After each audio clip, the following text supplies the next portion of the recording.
kita bukan sedang belajar 2 tambah 2 sama dengan 4 gitu. Tapi ini kan kalau istilah Arab itu kainun hayyin mutaharrik. Jadi satu entitas hidup yang terus berkembang gitu.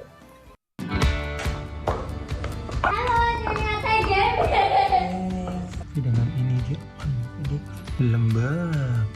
Dah, biarin diam. Jaga mama baik-baik. Siapa?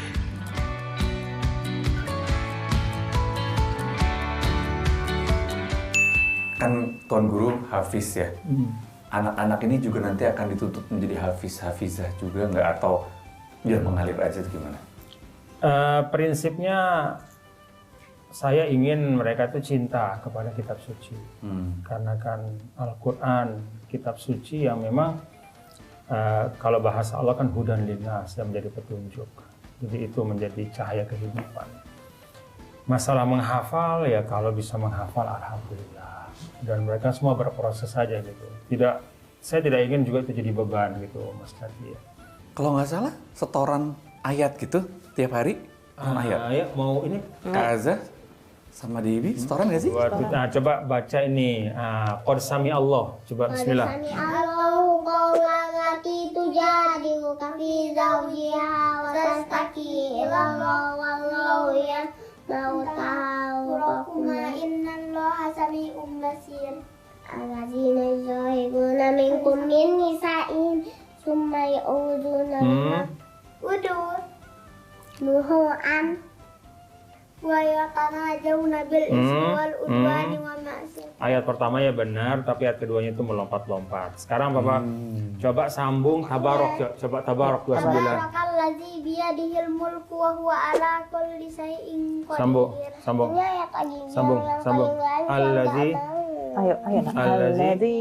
Allazi khalaqal mauta wal hayata liyabluwakum ayyukum ahsanu amala wa huwal azizul ghafur. Allazi khalaqa sama benar. sab'a samawatin tibaqa ma tara fi khalqir rahmani tafawut farji'il basara tara min futur Sumar Ji'il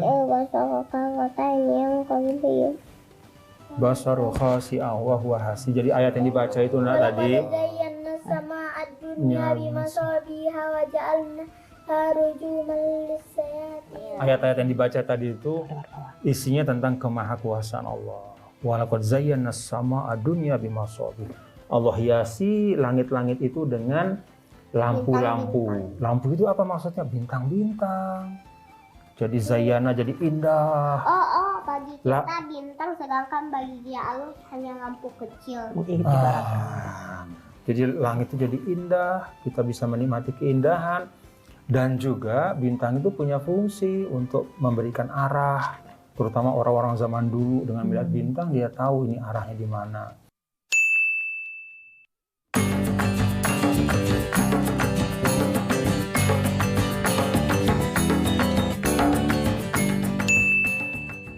Ketika saya melihat, saya coba baca-baca gitu ya, seorang Tuan Guru Bajang, ini kayaknya kelihatan alim gitu kan. Dan memang dari pondok pesantren juga. Tapi emang apakah dari kecilnya sudah, apalagi dengan tadi ya tuntunan kakek yang harus begini. Enggak, kakek itu nggak pernah harus begini sebenarnya. Oh juga enggak? Jadi kakek itu orang yang sebenarnya sangat demokratis ya. Dan juga sangat egaliter ya. Jadi contohnya, ini misal saja, beliau itu kan punya 2 anak perempuan. Jadi pada masa dulu tidak ada orang memperhatikan pendidikan perempuan. Beliau bikin sekolah perempuan tahun 43 ya, tahun 43 sebelum Indonesia merdeka. Jadi 2 tahun sebelum Indonesia merdeka, beliau membuat sekolah khusus untuk perempuan. Karena beliau meyakini bahwa kaum perempuan itu harus maju sampai pada tingkat yang mereka bisa bersaing dengan sehat dengan kaum laki-laki. Assalamualaikum. Waalaikumsalam. Sudah berangkat anak-anak? Alhamdulillah. Sudah. Ayo mah gabung sini. Iya. Itu lagi ngobrol-ngobrol sama Tuan Guru soal kakek, soal gimana pembelajaran dari keluarga. Tadi saya juga mau bertanya, tapi belum dijawab nih. Senakal apa sih seorang Tuan Guru Bajang? Ya ngelemparin mangga orang, biar jatuh. Ya banyak lah macam-macam gitu, banyak sekali. Mbak Erika tahu? Kalau Tuan Guru seperti itu dulu masa lalunya? Itu pindah dari jail satu ke jail lain, Tuan Guru. Kayak gimana, boleh cerita nggak? Tapi selalu ada unsur kebijaksanaan menurut saya di sejail-jailnya tuh gitu. Itu bahasa penghalusan. Penghalusan. Nah kita itu kalau ngobrol sebenarnya jadi mungkin orang salah paham ya karena saya kan dianggap sebagai mungkin dilihat sisi yang sangat serius gitu kali ya. Demikian juga kan agak lama di politik gitu. Jadi orang mikir wah ini isi pembicaraannya apa sih pasti berat-berat. Kita nggak pernah bicara politik kalau berdua. Iya. Kita nggak pernah bicara yang berat-berat. Kita kerjaan kita tuh ngobrol hal-hal ringan yang bikin kita ketawa aja tuh setiap saat. Kalau nggak ngomongin anak-anak, kadang-kadang Umu Aza itu menceritakan bacaan. Dia kan sangat suka baca apa ya, membrowse gitu, googling berita-berita isu-isu kesehatan segala macam kan. Apalagi waktu zaman pandemi kemarin, waduh, pokoknya itu setiap hari teori kesehatan selalu berubah gitu. Dan ya jadi tempat pertama nyeritain tuh saya gitu. Wah, ada begini-gini, virus itu begini-gini gitu. Perasaan kemarin beda deh mah. Iya ini baru lagi ini gitu. Jadi kita ngomongnya sebenarnya hal-hal yang jauh dari politik gitu. Mbak Erika, ini kan Tuan Guru Bajang ini kan di luar sana menjadi imam bagi masyarakat banyak. Terus kemudian pasti ya banyak yang mengidolakan, banyak yang mencoba untuk mengganggu lah atau apa segala macam. Kalau Mbak Erika melihat seorang Tuan Guru Bajang seperti apa sih?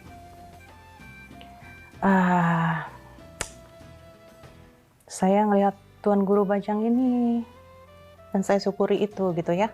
Orang yang sungguh-sungguh takut pada Allah Subhanahu wa Ta'ala. Orang yang selalu kalau saya tanya, saya bawa masalah gitu, Pak ini gimana gitu. Seringkali Tuan Guru itu memberi petunjuk dengan mengawalinya menggunakan kalimat, kalau Rasul Shallallahu Alaihi Wasallam pada saat gini, maka baginda tuh akan begini.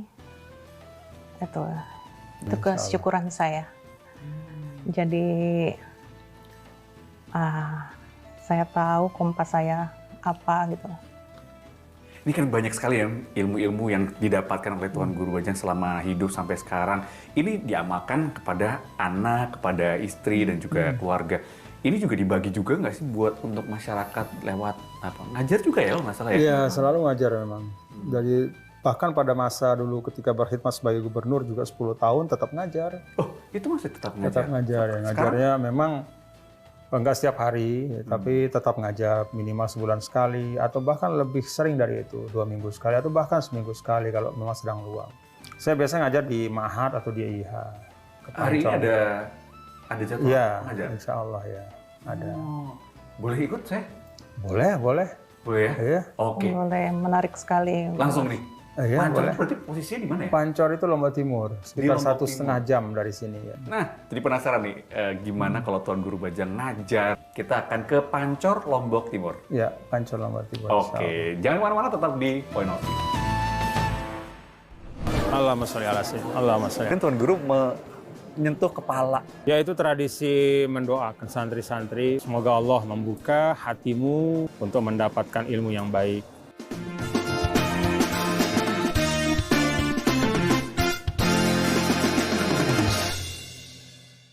Aku pakai Soklin Softergen, deterjen yang beneran ada pelembutnya. Butiran softenernya 2 kali lebih banyak. Plus formula anti bau, cuci sat-sat, bersih tuntas. Tetap wangi meski berkeringat. Bersih berawal dari Soklin Softergen.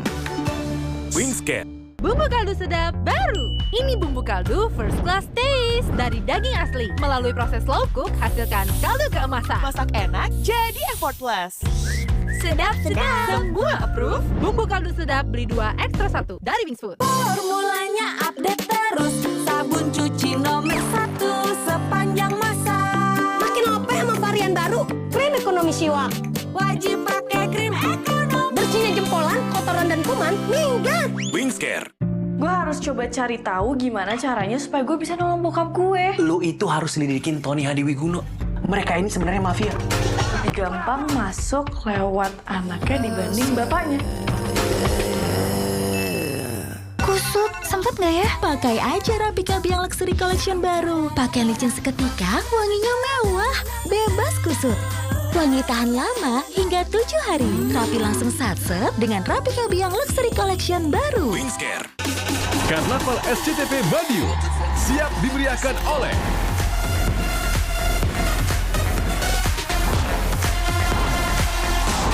saksikan Minggu 28 April live dari alun-alun Madiun. Soklin Liquid Jumbo Saset cuma 1.000 beli 6 gratis 1. Isi lebih banyak, nyuci lebih banyak. Dahsyat basmi noda dan kuman. Wanginya tahan lama, lembut di tangan. Pilih yang udah pasti bersihnya. Kemasan 1.000 beli 6 gratis 1. Soklin is always the best. Tina udah siap, Om. Mie sedap soto dulu yuk. Enggak deh, Om. Makasih. Mie sedap soto dengan mie yang kenyal serta koya gurih dan jeruk nipis asli. Soal rasa mie sedap soto, lidah nggak bisa bohong. Rasa soto nomor 1 cuma mie sedap soto. Daya kini kemasan 800 gram lebih murah. Bersih, wanginya nyebar. Dihitung-hitung, Daya juaranya irit. Daya kini kemasan 800 gram lebih murah. Bersih, wanginya nyebar. Daya kemasan 800 gram lebih murah. Wingscare. Baru, soya mie rasa kari ayam. Mie-nya praktis, karinya kaya rasa. Ada topping keras-kerasnya. Karinya yummy banget. Lapar tapi harus satset. Soya mie kari ayam. Rasa karinya rich banget. Baru, soya mie kari ayam dari Wings Food. Soklin Lantai Natural Essence. Formula barunya bikin lantai bersih kesat, bebas kuman, wangi tahan lama. Keluarga jadi nyaman bermain di lantai. Soklin Lantai Natural Essence, perlindungan alami di setiap langkah. Wingscare. Putra-putri terbaik Indonesia bertarung di kejuaraan bergengsi dunia. Saksikan Thomas dan Uber Cup 2024 live hanya di video. Bu, formula baru ekonomi pencuci piring gak ada lawan. Kotak makan plastik bersih kilat, kesat, lemah, kerak, langsung keangkat. Setetes bersin banyak. Ekonomi mengandung bahan aktif anti lemak 20% lebih banyak. Adem di tangan. Ekonomi pencuci piring, bersihnya gak ada lawan.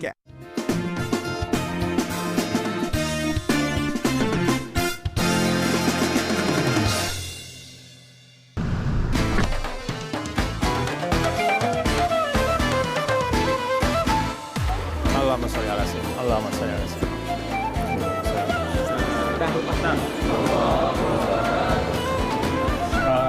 الأشياء الصغيرة التي تعتادون عليها هذه الأشياء تنفعك في حياتك.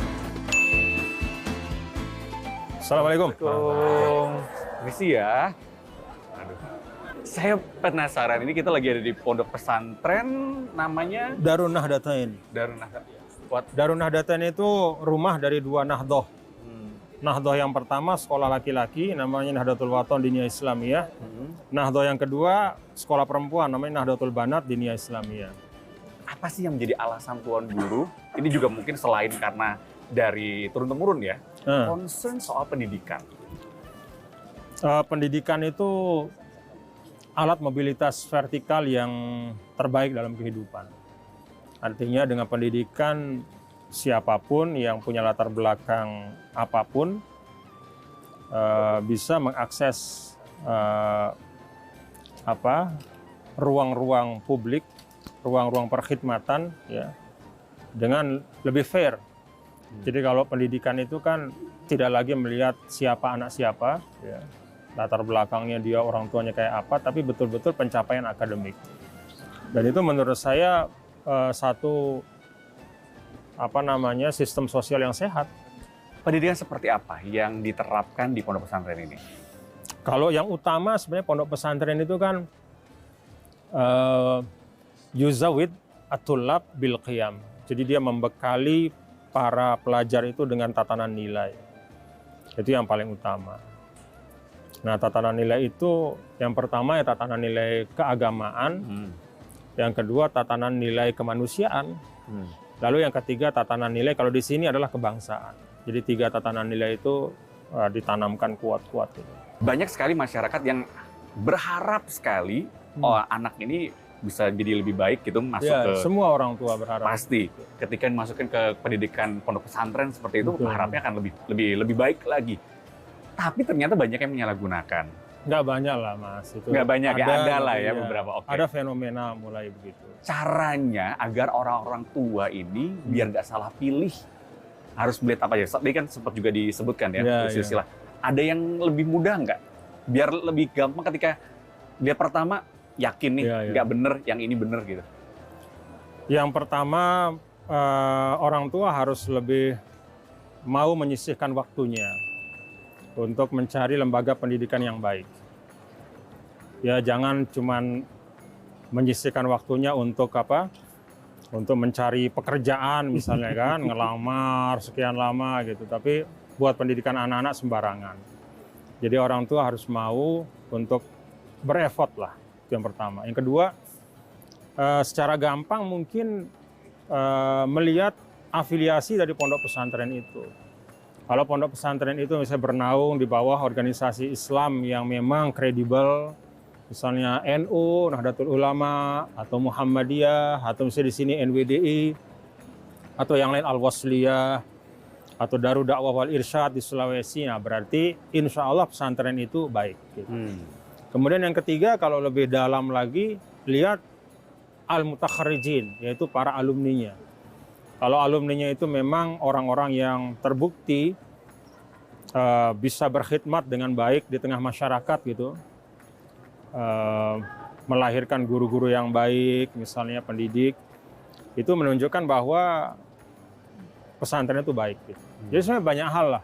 Yang penting ada kemauan untuk untuk mencari dengan baik. Gitu. Soal pendidikan yang sudah terjadi, kadang-kadang terjadi juga gitu ya. Ada mungkin ini orang-orang tertentu saja yang menganutnya ketika melakukan mendidik anak didiknya itu dengan cara kekerasan misalkan. Dan itu sebenarnya terbukti waktu zaman kita dulu cukup ampuh gitu ya buat masyarakat. Tapi ketika anak sekarang, kalau menurut Tuan Guru, masih relevan nggak sih mendidik dengan cara harus tegas, keras? Jadi saya punya guru almarhum Ustadz Sahar, guru matematika. Di sini juga nih. Jadi saya sama teman-teman, saya ajak teman-teman main. Padahal sudah waktu masuk gitu. Terus ustadznya masuk. Kita nggak tahu udah masuk, tiba-tiba udah di pintu. Maka disuruh masuk satu-satu, dipukulin pakai penggaris yang besar. Penggaris kayu itu? Ya, saya terakhir kena di sini.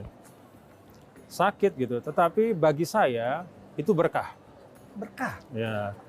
Dan saya yakin itu berkah gitu. Jadi sentuhan guru itu berkah karena kasih sayangnya. Tapi itu dulu. Nah, kalau hari ini saya sudah minta kepada semua tidak boleh ada interaksi fisik antara murid dengan guru. Nempeleng kah, mendorong, apalagi mukul, apa itu nggak boleh. Kenapa? Karena kalau dulu itu dimungkinkan, sekarang udah tidak boleh. Dan itu adalah bagian-bagian yang memang harus disesuaikan dengan kebutuhan waktu. Ya. Jadi tidak semua yang dulu berlaku itu juga harus diwarisi hari ini. Gitu. Dan sekarang hal-hal seperti itu dianggap melanggar hukum, jadi nggak boleh dilakukan. Yang kita bicara soal yang berarti gini, soal politik. Ini aktif sekali di politik hari-harinya, masih tetap bisa berdakwah keliling, masih ada kegiatan itu? Politik itu sama dengan ruang kehidupan yang lain sebenarnya. Artinya dia itu wadah yang bergantung dari apa yang kita isi di dalamnya gitu. Kalau politik itu kita isi dengan hal-hal yang mengedukasi masyarakat, hal-hal yang sifatnya meliterasi masyarakat, hal-hal yang sifatnya empower, memberdayakan masyarakat, itu bagus. Tapi kan ketika di dakwah saja, di dunia pendidikan itu semuanya sudah tercapai kan sebenarnya. Kenapa tetap memilih ke politik? Ada hal-hal yang memang tidak cukup dengan dakwah kultural. Misalnya kita ingin menghadirkan perubahan yang sifatnya masif. Satu tanda tangan ketika dulu jadi gubernur, itu lebih efektif dibanding misalnya 100 kali ceramah. Karena kan dengan tanda tangan itu kita meregulasi sesuatu. Ya, dengan tanda tangan itu ada misalnya program yang bisa kita wujudkan. Tanda tangan untuk pemberian beasiswa kepada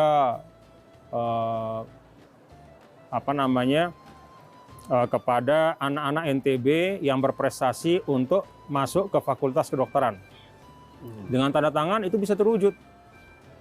Kalau dengan kita ceramah, ya cuman mantok di belajarlah yang rajin ya gitu. hal-hal masih normatif. Normatif. Gitu. Jadi memang dua hal ini harus saling melengkapi. Ini kan banyak banget ya, rame banget. Tadi tuh sempat saya penasaran, kan pada duduk, kemudian Tuan Guru menyentuh kepala. Maksudnya apa itu? Ya itu tradisi mendoakan. Mendoakan santri-santri, santriwati, santri. Semoga Allah membuka hatimu untuk mendapatkan ilmu yang baik. Membuka pikiranmu untuk mendapat ilmu yang barokah. Oh itu doanya tadi? Ya Allah yaftah alaiki. Allah yarzuk ilman mubarakah. Oke, ini ada satu nih soal reality check. Ini ada jawab pertanyaan-pertanyaan singkat, cepat. Oh oke. Pilih dari dua yang akan saya ajukan. Kita akan mulai dengan reality check. Yang pertama, pilih Mataram atau Jakarta? Mataram. Cepet loh ini ya. Kalau lebih banyak di Mataram daripada Jakarta. Yang kedua, ini agak bingung kayaknya. Kak Aza dan Dehibi atau Mbak Erika? Aza Hibi. Mbak Erika. Kan pasti ikut di situ. Oh masih ikut di situ, mendampingi ya. Iya, pasti ikut. Baik. Jadi nggak jadi diomelin deh. Yang ketiga, bersepeda atau lari? Sepeda. Nggak pengen coba lari? Kadang-kadang. Kok kadang-kadang, tapi lebih cuma lari itu lebih lama recovery-nya. Habis lari harus istirahat cukup lama, kalau sepeda itu bisa langsung bisa beraktivitas. Tidak menghabiskan waktu. Oke. Next, politisi atau ulama? Ulama. Kenapa tidak politisi? Karena menjadi ulama bisa sekaligus menjalankan tugas-tugas politik. Tapi menjadi politisi itu biasanya sulit untuk menjadi ulama. Jadi saya dalam posisi ini tetap passion saya mengajar gitu. Ya politik itu sambilannya lah. Sambilannya. Kira-kira ke depannya, Tuan Guru, antara politisi sekarang masih menjalankan ya, politisi kemudian ulama. Kira-kira akan lebih dulu pensiun yang mana? Pensiun yang mana? Politisi lah. Politisi. Ulama sepanjang hayat kan. Sepanjang hayat. Ya. Kalau politisi pasti akan ada titik. Politisi itu ada titik di mana kita serahkan amanah kepada yang lain. Tapi kalau mengajar, ya kalau bisa sampai meninggal. Oke, Tuan Guru terima kasih banyak sudah ngasih waktu buat kami untuk bicara, ngobrol-ngobrol. Terima kasih juga silaturahim ke pesantren kami. Ini anak-anak santri kami juga insya Allah dapat insight yang baik ya. Makasih banyak. Terima kasih banyak Tuan Guru. Semoga sehat selalu ya. Sampai ketemu. Sehat selalu. Waalaikumsalam warahmatullahi wabarakatuh. Rajin belajar ya. Waalaikumsalam.